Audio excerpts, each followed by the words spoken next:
Koppel, host of the Time for Coffee podcast, where you get firsthand career advice into the jobs and industries that interest you the most. And before we start today's show, I have a quick favor to ask you. If you haven't already, I'd be incredibly grateful if you give us a rating and a review on iTunes. And if you're like me, you need to do it now because you'll forget later and because it's the best way to help others who may be in search of career advice to find this free resource. So press pause if you haven't done it and do it right now. I'll wait. Thanks so much and enjoy today's show. Hey there, Java junkies. Welcome back to another episode of T4C. If you're interested in learning more about the world of advisory services and how to think outside the box, whether you go into recruiting or healthcare, then this is the episode for you. Because my next guest majored in English literature, went into consulting, and before he was 30, became a CEO at a startup that actually disrupted the consulting industry and pioneered an entire business model called software as a service, also known as SaaS. But before I introduce you to Tom Monahan, I want to make sure you signed up for the Java Junkies Journal. That's T4C's newsletter that features career advice, insights, and inspiration, no matter what industry you're interested in and no matter what your major. Just head over to the Time for Coffee website at time4coffee.org, and the sign-up box is right there. Now, my Java lovers, please grab your mug and take a chug of your favorite caffeinated beverage because it's time for another caffeinated career conversation.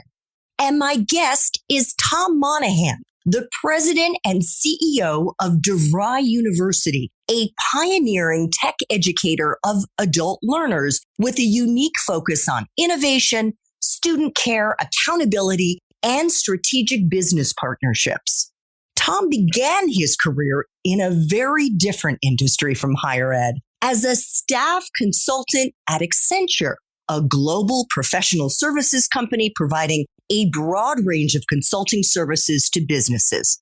After a couple years at Accenture, Tom moved to the Committee for Economic Development, known as CED. It's a nonprofit, nonpartisan, business-led organization with a mission to deliver well-researched analysis and solutions to big problems faced by the U.S. and its partners. From CED, Tom pivoted back into the consulting world at another top firm, Deloitte, as a senior consultant while he studied to get his executive MBA. After graduating from New York University's Stern School of Business, Tom joined the Corporate Executive Board, known as CEB, as its CEO. And as we'll hear, it was while he was at CEB that Tom pioneered something known as subscription as a service, or the SaaS business model, which offered the first subscription service program to retail business executives and other business leaders in the consulting space. Tom, welcome to Time for Coffee. Are you caffeinated and ready to go? I am caffeinated and ready to go. Do you actually drink caffeine, Tom? I do, actually. But I'm at the point in the day where I've cut over to water. I've learned there's a point in the day where that finely tuned moment of just caffeinated enough without going over the edge. And I think nice. So what do you guys drink in the Monahan household? What kind of coffee? We're Starbucks people. We're Compass coffee people. Yeah, so we tend to get up in the morning and go out and get our coffee, which actually I've found to be, it's actually kind of nice. If we're up early enough, we're empty nesters. If we're up early enough, my wife and I will go out and get it together. We'll bring the dog. It's sort of a nice way to start the day. And changes, coffee is still about the caffeine, but it adds a mindfulness to the routine that I will say I didn't always have. I used to just guzzle coffee first thing in the morning to get caffeine in my system. Now it's a little more ritualized. Well, speaking of mindfulness, I know that meditation plays a big role in your day. Is it something that you like to do early in the morning before you get your Compass or Starbucks coffee, or later in the day as things unfold? It's a two-step process for me. I try really hard. One of the best pieces of advice I've gotten about trying to be mindful in a professional environment was from a meditation teacher, Jonathan Faust, who's been super helpful to me. He said, kind of look at your calendar for the day, and you'll see things you're looking forward to. Like you'll see this conversation. You say, boy, I can't wait. This is such an important mission. I can't wait for that. And you'll see things you aren't looking forward to. I won't name names but there'll be problematic things. And he said, sort of try to imagine how you'd like to feel at the end of the day. Just physically feel, like what your emotional, mental, physical state will feel like at the end of the day. And set that as the goal for the day, and then kind of handle each thing as it comes with an eye on that. And for some reason, that advice has stuck with me and been super helpful. So my general routine is set some sort of intention for the day in the morning, and then find a pocket in the day to do a meditation reset. Because I can often, so the poem's putting best laid plans, often go, and I find like a midday meditation reset for just even 5 or 10 minutes, and then sometimes an end of day meditation actually really helps. But that I try to start with the intention, because I find that gets me thinking more broadly around what I'm hoping to accomplish and what the purpose of stuff is. I love that. I'm going to try to incorporate that into my day. I love thinking about what my state of mind will be when I wrap up the day, what I'd like it to be, and to use that as kind of a North Star. Yeah, it's been hugely helpful for me. And it also gets to, recognizing Rome wasn't built in a day. How much are you actually going to get done today? Realistic. And having that frame for the day I can't say it's been perfect at all, but earlier in my career, I tended to carry too much stress with me at all times. And it's not perfect closure at the end of the day, but the idea that a workday has a beginning with an intention and an end with a reflection as to how I did has helped shrink the angst, maybe. How long ago did you start meditation, and what role has it played in your life since? I would guess probably 5 years in, 6 years in, and very imperfect practice. And I guess any teacher would say that all practices are imperfect. I think mine is especially imperfect. I think I'm better at being imperfect than other people, I guess, maybe. And it's been really, the point of meditation is not professional excellence, right? It's not like I'm going to doing this to get better at work. To some degree was to help me put work in context. I've always been passionate about what I've been doing. And at times the stress was, this is kind of one of the more interesting challenges about a career, is sometimes what begins as genuine interest in the mission and goals of what you're working on can sometimes then be crowded out by the stress of needing to accomplish stuff. And you almost forget why I saw a quote from Roger Federer where he said, "The luxury I have is I never fell out of love with tennis." And I thought that was just, so many people get burned out in their jobs. And eventually Roger Federer's physical professional athletes, even at his caliber, need to move on. But I love that. How do you make sure you don't let we're all attracted to roles and careers and steps for the quality of the work we do. And then somehow the stress can sneak up on you. And I think meditation has helped me do that. And I think it's also helped me, you never stop thinking about work, but I think in a healthier way, I've been able to keep work in context. Last thing I'd say is, if anything, mindfulness does help you prioritize. I joke, but one of the most important strategy insights, and I think it's a good strategy insight both for professional strategy, for career strategy, for life strategy. I was at a wedding and it was in Dallas, and it was a beautiful wedding. Like, it was one of those over the top Texas weddings. And you can just kind of follow that sentence and imagine what it looks like. And I was talking to a family member of the bride, and they said, "Are you having a nice time at this wedding?" I said, "Gee, it's like the most spectacular thing I just do. Music and food and all that amazing stuff." And she said, "We have a saying in Dallas, which is, anything worth doing is worth overdoing."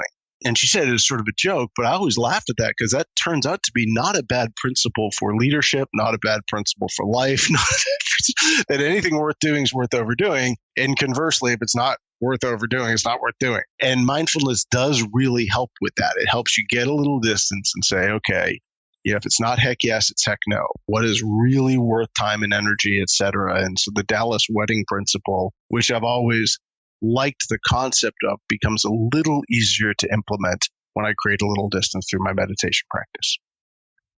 Beautiful. So about a year ago, Tom, I interviewed another fascinating guest whose name is Steve Rimland.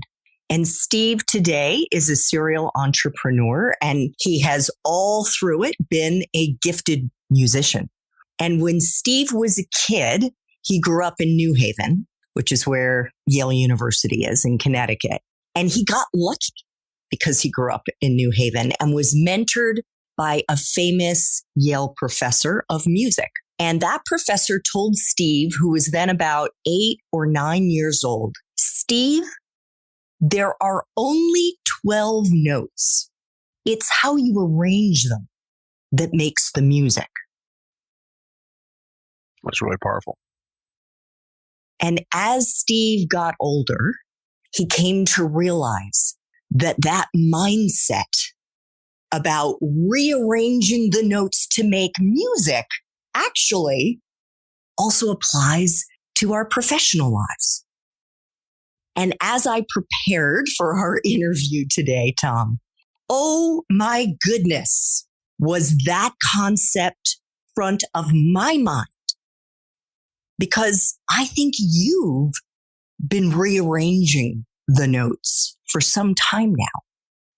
And I'd love to begin by flashing way back to when you were in college. You went to Harvard and you got your BA, not in music theory or composition like Steve, but in English language and literature. Did you know what you wanted to do with that degree when you graduated? I had absolutely no idea. It was kind of interesting. You can safely imagine when I sort of came home and said to my parents, you're borrowing money to send me to this fancy college. I'm borrowing money to go to this fancy college. But don't worry, I'm getting a really practical degree in English. Not a healthy week at home where I had said, there were other things I think my parents would have been happy to. I took economics, I took other things, and they said, boy, those feel like a lot more practical. Why are you doing this? And there's probably 2 reasons I took English. One of which I just liked it. My running joke was I want to major in a language, but I'd prefer it be one I already speak. But I also just liked it. The work, a thing I think I didn't fully understand was that when I look back on it, the nature of English education, nature of education that I was able to benefit from, it had 2 features that turned out to be pretty valuable. One is, it's counterintuitive, but a lot of the work was conversational. Study groups, dialogue in a class, sharing opinions about stuff. What did the author mean here? And then secondly, critical thinking. How do I synthesize all that into a story or into a perspective that I want to share? But I think even embarking upon it, because the first question you might have is, boy, you must really like sitting in a room and reading by yourself. And the answer is, to a point.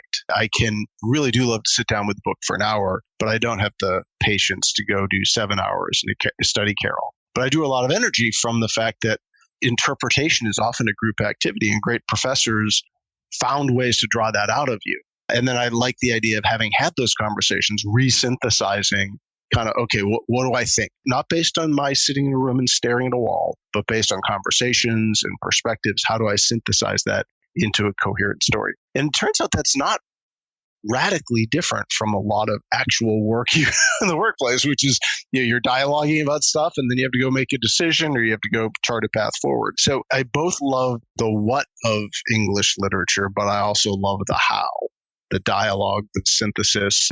In a strange way, when you're reading Paradise Lost and the professor says, what did Milton mean by this? Let's be clear. John Milton's dead. We don't know. So we're assembling a perspective. And often in life and work, you're making decisions off imperfect information. How much of this are we going to sell next year? No one knows, right? So you have to sort of start to hear perspectives, bring those perspectives together, formulate a view, and push forward. So I had no idea what I wanted to do, but I knew I enjoyed both the what of the work and the how of the work. So why did you decide to go into consulting? Because I know so many students, even today, especially those who are majoring in the humanities, have blinders on. And they think because that's the way higher ed is organized, you self-identify by your major. Mm-hmm. They think, I'm a history major, therefore my choices in terms of careers are to become a history teacher. I was an English major. I could become an English teacher. But what was it about? How did consulting come onto your radar screen? I think one thing I've learned probably the hard way is Will Rogers has a famous quote where he said, it ain't the things we don't know that get us in trouble. It's the things we know that just ain't so. And in many respects, I got more than a little lucky because I was sort of thinking, I'll go be a PhD in English. I was really interested in Augustan satire, so I'll write formative books about Jonathan Swift, Alexander Pope, and all that stuff. And I started to look around and say, okay, that pathway, if I take a year or two and do something else, that pathway doesn't close. Pathways don't close. You can always find ways to kind of, work horizontally or start over. Some of the most capable people I know, some of the best physicians I know were art majors in college who then had to go back and do, a little bio to catch up, but went off and found what they wanted to do and then found their way across to get after it. And I figured, okay, this never a better time to try something than at that stage. It's a luxury, right? I mean, at DeVry, most of our students are adult learners, so they don't have the luxury of saying, okay, I'm 35 years old, I'm going to take a year off and do nothing. But I did. I had the chance to take a shot at a career that maybe wasn't perfect. I could always work my way back knowing the space of academia. But consulting isn't nothing. No, consulting is a real job. No, it's not totally like you went off and traveled the world backpacking. You that's got a real job. I went and got a real job. But one of the things that did strike me was I had the ability to acknowledge what I didn't know.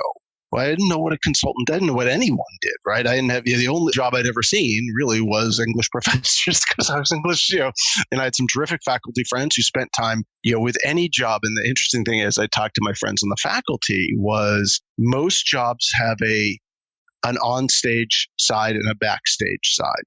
Being a professor, the onstage part is incredible, right? I remember these incredible professors, incredible junior professors, teaching assistants, brilliant people, working with teams, writing. And they were great about when I began a kind of honest English, just say, what do you really do? Like, what's a week in the life look like? This must be the funnest thing in the world. You're standing on a stage, you're talking about an author you have great passion for. What's that like? And they'd say, yes, that's the onstage part. There's a backstage part, which is, I have to look at like the tenure track. I have to think about how often I publish. I have to think about, does my department have too many people from this period in history? And therefore I have to start looking for other colleges that have, I had a friend of mine who's a professor. She said, I find myself looking at eminent professors in my field and trying to figure out who's going to retire next so I can go to that school and be on the faculty when they retire. And I was like, I sort of thought it was all like the cool stuff and really learning the front stage and backstage part of a job made me say, okay, there's no Shangri-La. There's great stuff about this role and there's bad stuff about this role. Let me now take that construct, having asked faculty members what they actually do, and just ask other people what they actually do. Wander the world and say, what do you do? What does life look like? How do you spend your time? What does a great day look like? What does a bad day look like? What's the best part of your job? If you could take 5 meetings off the calendar, which 5 would they be? Why? And just beginning to try to get a perspective as to what people actually did and taking advantage of, really taking advantage of the fact that I didn't know.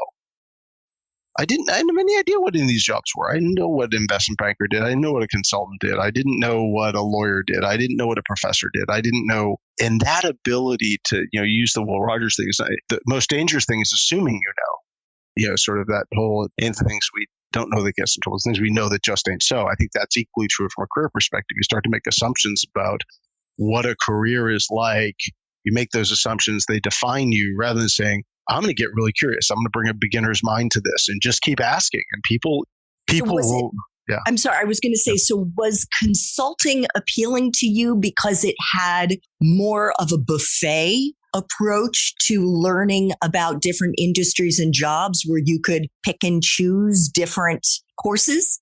I think that, to some extent it was two things. One is it was collaborative work, which I liked. It's team-based. You're consulting, you collaborate with the client, you collaborate with each other. You're doing your work, but you benefit a lot from that collaborative activity. And I really like that. And then it was probably three things. It's collaborative, synthetic. You get to pull all that together and kind of come up with a point of view. And then thirdly, it does allow for reinvention. That idea that, okay, I was doing an IT project for a manufacturer. I like the IT part, but maybe I didn't love manufacturing. Maybe I'll go to an IT project for a financial services company. That idea of allowing for reinvention, I think is more broadly true. I mean, consulting, obviously, that's a huge pitch is, this is a great place you can reinvent yourself within the four walls of the firm. My wife's been a leader of a major management consulting firm and has found probably 6 or 7 different ways to reinvent herself across her career, and has had, though she's been there for decades, has had a whole bunch of almost different careers. And that's a core piece. I think it's more, I don't want to,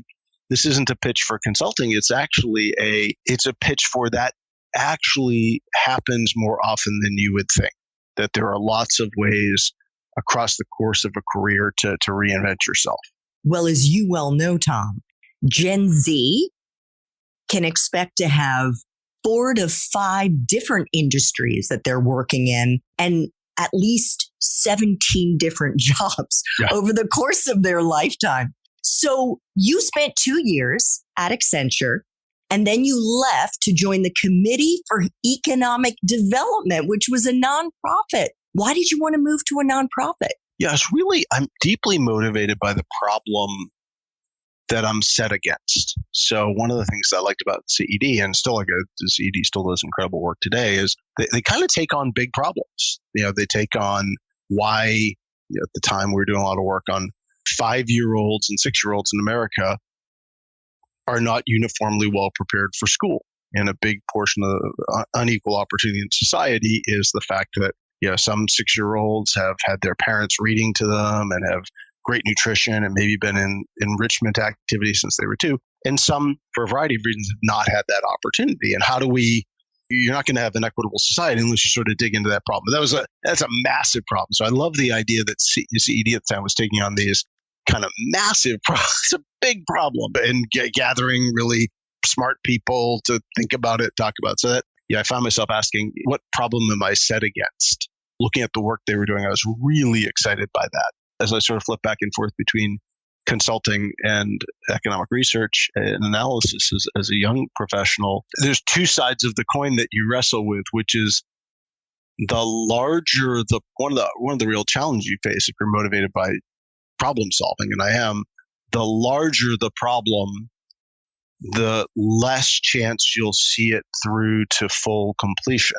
Right? We still haven't solved that problem. We made progress in some pieces. We've made some progress on childhood poverty in the U.S. There's some good things we've done, but 30 years later, that's still a problem. Whereas, sometimes you take on a consulting project and you'd find, we're having problems with treasury operations and there's too much risk in how individual transactions are held. And you can lock that down. You can solve that problem and spike the football. And I think like anybody else who's really motivated by problems, you kind of find your way through, am I focused? I want to solve big problems, but I want to put some runs on the board, and how you balance that out across time is a really interesting challenge. So I ended up going, from consulting into, economic research and then back to consulting, partly because that issue of, I just want to I want to get back to problems I could sort of solve with a team on a 180-day cycle rather than on a 180-year cycle. Exactly. You went to Deloitte, which is another consulting firm.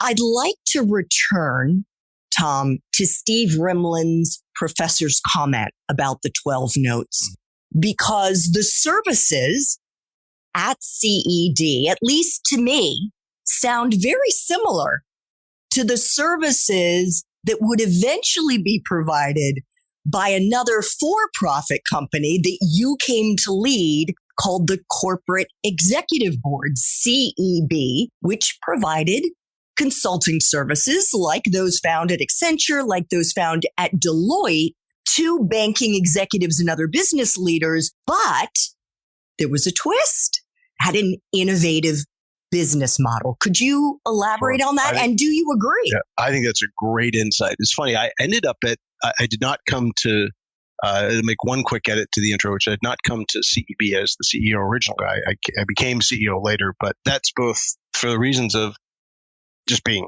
correcting a record, but also to tell the story of how I ended up there. I was working at Deloitte. I had left Committee for Economic Development, and I got connected with a person who's now a very close friend. And he was at McKinsey at the time, and we had a conversation around what was great and what wasn't great about consulting, what we enjoyed, what we didn't enjoy, what, kind of the classic example of kind of, if I were king for a day, what would I do? How would I change this industry? And, we kind of had the conversation. We went on with our lives and kind of went back to our day jobs. And about 6 months after that, maybe a year after that, brilliant entrepreneur here in Washington, D.C. named David Bradley had built what was called the advisory board company at the time and had put in place kind of the pillars of the model that both the advisory board, the education advisory board, and CEB all grew up to really embrace. So 3 fantastic companies grew out of this kind of three mighty oaks from almost one acorn, not even 3 acorns. But the friend was a guy named Jay McGonigal. David had reached out to Jay to recruit him to come to the advisory board. And not too long thereafter, Jay reached out to me and said, hey, remember that conversation we had over a beer? About finding new ways to deliver value to clients. This is that's what these people are working on. Why don't you come and work on it? I hemmed and hawed a little bit, but took it on. And you're absolutely right. The core of some of the work that happens in the economic policy world is assembly of big intellectual property, big data sets, research that can be done once and used many times. And that creates it creates really interesting work for people, right? It's that you're motivated by solving that big problem, going off and saying, okay, what do employees really value at work? How much is compensation? How much is how their boss treats them? How much is the benefits package? How much is the quality of the work? And not just a long list of all those things, but let's put some real research against that and say, how much, 100 pennies, where do you spend them if you're designing a great career for someone? And if you create that once, that's going to be every bit as relevant to what Microsoft is doing as it is to what Boeing is doing, as it is to what BP is doing, because you suddenly got this data set you can reuse and analyze and reuse and analyze. And so that work we did in the policy world of doing big major research projects with a front end of how do we make it relevant to each and every client was on display at the advisory board. And we really built on that at CEB, when we spun off as an independent company. So you're absolutely right to sort of say we were rearranging the notes. Rearranging notes. What is it? The magpie who can sort of take anything and turn it into a nest? We were sort of magpies. So most innovative companies are taking a little bit from here, a little bit from here, a little bit from here. And David had this vision of impact that you could start to really build the piece parts. David talked Jay into taking this role. Jay talked me into taking this role. And I spent 2.5 decades working on the problems at hand there. So how did the idea of offering the products, the research that you were creating as a subscription service, which has since been picked up on and run with by Netflix, Dropbox, all of these cloud-based companies. Mm-hmm. How did that idea come about? I think there's probably, David had 2 big insights, bunch of big insights, but I think 2 specifically to this profound reshaping of kind of how people pay for stuff.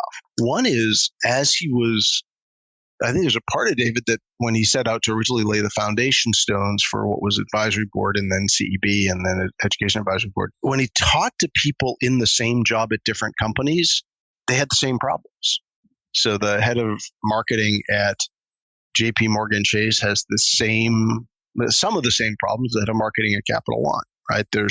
And they're competitors, but they can benefit from the same set of information. That's the first big insight. The second big insight is, and this is, I think, David applying kind of who he is personally to applying his value set, which is quite strong, to a business model. He wanted to construct a business model that didn't feel like he was nickel and diming people, that When they needed help, it wasn't like, let me tell you what's going to cost you, or that'll be $100. Was it Peanuts where Lucy, who had the thing, you see the psychologist for 5 cents or whatever. He didn't want to be in the 5 cents a transaction, 5 cents a conversation model. And so he really thought about, okay, if we just sort of say, hey, you subscribe for a year, you get access to everything we're doing, it just let everyone inside the company not worry about picking up the phone.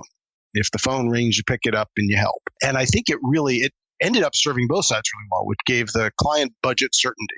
How much is this going to cost me? Well, that's it. What if I call twice? Well, that's it. What if I call 10 times? That's it. That's the budget number. And on the team side, I think David loved the idea that then you could build a culture that was all about generosity of service. It wasn't about, before I answer your question, before I get you to the right person, you need to sign this contract, and it's going to cost you $100 for this. But if you want fries with it, it's going to cost you $3 more, et cetera. So it really came out of David's desire to avoid a hyper transactional business model so that everyone could just be about the work. And it turned out, those principles have really undergirded the SaaS revolution, right? Which is on one side, budget certainty. On the other side, take Salesforce as an easy example, but Salesforce is always making its product better and simple to use. It's easy to contract. They're just about enriching the package. And you've seen that obviously in the information sector with Bloomberg, right? Just every year there's new stuff in the Bloomberg package. And I think that really was driven by, David is obviously a great business person, but that one actually came out of his values. I don't think there was I think he thought it would make business sense, but it really came from who he was and what he thought, what sort of company he wanted to build and what he wanted clients, we call the members, to experience. Well, you helped to lead that company, CED, which has since been sold, I guess in 2017, when you decided to leave as well after 20 years. You led it as CEO and as chairman and CEO for over 2 decades, right? Mm-hmm.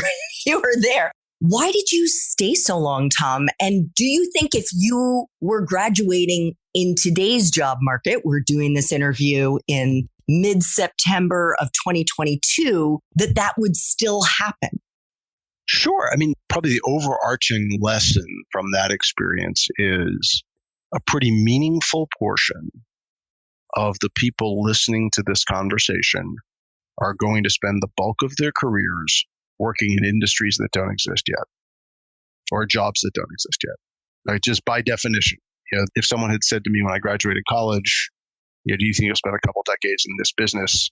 I would have been like, what is that? And they're like, it doesn't exist, so don't worry about it. Like, there's no way to, and I think even within companies that exist, what I was doing at Accenture way back when, no one does. Accenture has hundreds of thousands of employees, and absolutely not one of them does any of the stuff I did. So you sort of look and say, well, boy, either whole new companies or even with existing companies, what people are working on changes dramatically. I was talking to a chief technology, chief information officer, and head of transformation for a big utility who's an alumni of DeVry. And he said, the funny thing is, we're a utility. So at the end of the day, we make sure people have light and heat. He said, but if you look at the jobs in the utility, think back to when we were kids, or there are people who'd run around and do meter read. And it turns out those have all been swapped out. They're now all device-based that kind of relay information back about usage. He said, no more meter readers, but hundreds of data analysts digesting that data, because now it comes in a format that you can use to understand, to make recommendations about conservation, to make recommendations about network effectiveness, to understand loads, et cetera. And he said, and hundreds of people who have to fix these things because they break a lot more often. He said, there's the net number of employees is almost exactly the same. The number of people doing the exact same job is 0. And I think that just, you sort of look and say, you have to sort of get comfortable with the fact that whatever job you're going to be doing 20 years from now simply doesn't exist today. There's, the odds that it exists are close to 0, and you just have to be prepared for that to be true, because your ability to forecast your own career at a 20 or 30 year time horizon is pretty limited. And how wonderful to think that the jobs, the net number of jobs at that major utility is still the same, which really speaks to the importance for all of us of every age to keep front of mind the need to reskill and upskill. Learning is not going to end when you get your diploma. Yep, it's going to continue. You know a lot about preparing students for today's job market, Tom, because for the last 2 years, as we've mentioned, you've been the president and CEO at DeVry.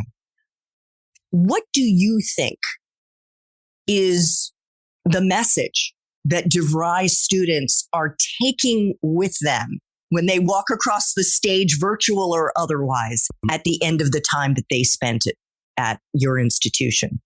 Yeah, I think they probably take away two really important messages. One is, if you think of a university education, you get, especially a school like DeVry, where we put a lot of energy into very specific professional skills. But universities basically sell a bundled product. They sell two things, if you will, They provide two things. One is an education. The other is skills. Isn't that the same thing? I don't think so. I think I'll use, we have a really robust cybersecurity program.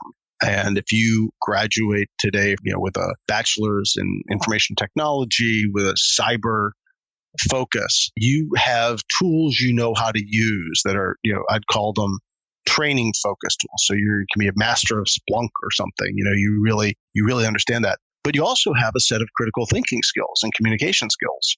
And tools come and go. Whatever data analytics platform you're using today, a year from now, there could be a better one, or 5 years from now, there could be a better one. But that critical thinking skill of, think about in cyber, where are the weak points in our system? How do we think, where could threats come from? What's the right day to do patching? How should I think about relative risk of a threat versus the risk to our business of just shutting everything down while we patch? Those are all critical thinking skills. So I think a student walking across the stage probably has two big messages they'll hear from our faculty. One is you've got a set of tools you can put to use immediately, but equally important, you have a set of resources that ought to enable you to thrive and grow across time. If the software package you happen to be a specialist in becomes less popular, nothing is going to erode your ability to think critically, to communicate effectively, to make good decisions. And you might have to get what I call booster shots on whatever software package, right? We put in place a program called the Career Compact at DeVry, where in your lifelong access to career services, you have lifelong access to curated education in your field of study, because we know you're going to come back. We know that whatever software package you learned in 2022 will be out of date by 2027. It's there waiting for you when you want to come get the next one, but nothing will ever get in the way of your critical thinking skills, your collaboration skills, your ability to problem solve, your ability to have judgment, your ability to have ethics and make decisions consistent with the values of your organization. So I think universities have those two roles, and different universities prioritize them differently, right? But I think every university graduate walks across the stage with more of each than they think they have, probably. I look back and say, gosh, I had some pretty relevant work skills as an English major, but I didn't even think of myself as having them. What advice do you have for college students, not only at DeVry, Tom, but at colleges and universities all over the U.S. and around the world?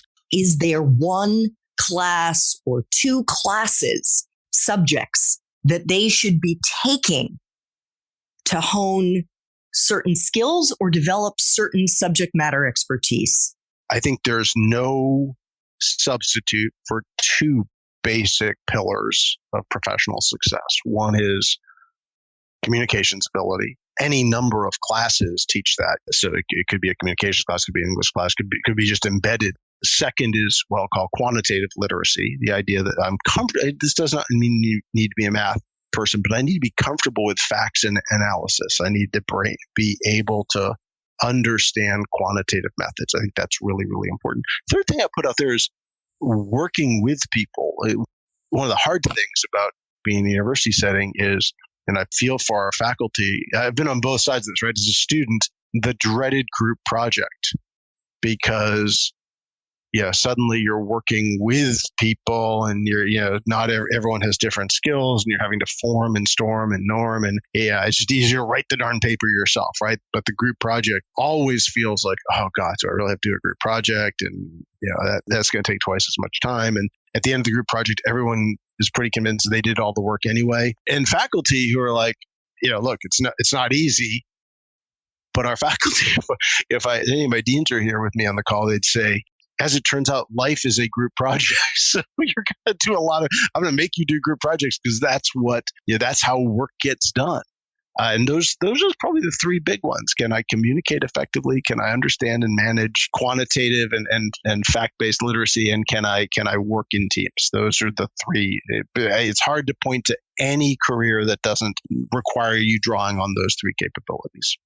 Well, speaking of three, I have three final time for coffee questions. These are questions that I try to ask all of my guests. The first one, Tom, what is the best career advice you've ever gotten? I'll throw two things out there. One is develop and cultivate a personal board of directors. Who do you turn to for advice in your career? Because, and often it can be peers, it can be a mentor or two, but just making sure when you hit a big career choice, just getting perspective, asking questions, figuring out, and that becomes a launch pad for, getting that, what do these jobs really mean to do? So cultivate a personal board of directors is thing one. Thing two is anyone who's familiar with basketball knows about the pivot foot, that you can move one foot all you want, but one foot has to stay planted. And I found most career transitions when I'm counseling people, this idea that someone gave me of, think about the pivot foot. Don't try to move both feet as once as you change careers. Keep one foot planted, but the other foot can go wherever it is. So if you are a technology specialist, but you want to change industries, see if you can use the technology angle to get into a new industry. And then if you like that industry, you can change out of technology. But that idea that you can always use the pivot foot when you make career choices turned out to be incredibly valuable. Love it. Could you share a time in your professional life, Tom, which clearly has been phenomenally successful, when you, let's say, struggled or fell flat on your face, dropped the ball? And what's most important in this example is how you recovered and if there was a lesson that you may have learned in the process. Failure is a weekly activity. Most successful organizations routinize failure, right? Think about everything they do. Products fail, sales pitches fail, and you just have to get exceptionally comfortable that failure is going to be your traveling companion throughout your career. One that really, there are so many failures entwined in this that it's almost hard to pull out the thread. But I had to go through a difficult restructuring at a prior company, and the restructuring had to get done. No two ways about it. I handled it poorly, and in this day and age, you get a lot of feedback online around how you handled it. And so, and it's hard. Like if you're a human being, it's hard to sort of see stuff online about, mistakes you've made, and it kind of lives forever and all that stuff. So one of the most significant failures I had was I handled every leader has been through restructuring efforts, and I handled this one poorly from the standpoint of communications, from the standpoint of making sure everyone knew what we were doing and why, and kind of, both online and from people I trusted, got some pretty negative feedback, and that really stayed with me. And then I compounded the failure as if the failure wasn't bad enough. Sat down with my board of directors and said, I did a really bad job here, and I sort of wallowed in with my board of directors. And one director, who I deeply respect, pulled me aside and said, "Close the book, write the summary in your head, like of the two things you learned, and move on. Stop wallowing." So I compounded the failure by wallowing in the failure. And it was great. Like it was great. He basically said, look, you had to get the work done. You did the work. You didn't do it as well as you should have. You missed a bunch of stuff. Water under the bridge, write 2 notes to yourself, throw the book in the trash, and move on. And I think that's probably the most important lesson I learned, is that you'll make mistakes. Don't compound them by wallowing. Mine them for experience and move on, and try not to make the same mistake twice. Fantastic advice. I am a fellow wallower. I used to wallow a whole lot and have tried to incorporate that mindset into my current work. Thank you so much for sharing that, Tom. Final question. If you could go back to Harvard and do it all over again, but based on the wisdom you have now, what advice would you give yourself? Yeah, I think about that a lot. And we started with meditation. I'll end with meditation, which is the meditation concept, beginner's mind, a core tenet that reverberates through meditation literature is, kind of have a beginner's mind. Don't assume you know anything, and therefore be exceptionally curious. What I've come to realize the most important professional skill that I see is curiosity, the ability and honest curiosity, not presuming you know stuff, but say, I don't think it matters as a strategist, because you say, okay, what's really happening? Let's not bring our own preconceptions to what's happening in the marketplace. Let's really understand it. And it also, I think, works interpersonally, which is, do I really understand somebody? Have I really learned everything I can about them? And if I'm going to work with them or motivate them or lead them. So you'll never have a better excuse to be naive and curious than to be a college student. And if you can preserve that, that's incredibly powerful, to have that beginner's mind, to have a curious outlook, to really ask tons of questions, to assume you don't know anything. The only assumption you should make is you don't know anything, and therefore keep asking, I think is probably the most important thing I would teach myself. I had a lot of preconceptions that, again, it's the Will Rogers things, and things we don't know that get us in trouble. It's things we know that just ain't so. It's most of the places I got myself into trouble were things I knew that just weren't so. I love that. And there's that other Will Rogers quote that is, we're all ignorant just about different things. Yeah, that's a great one. That's exactly right.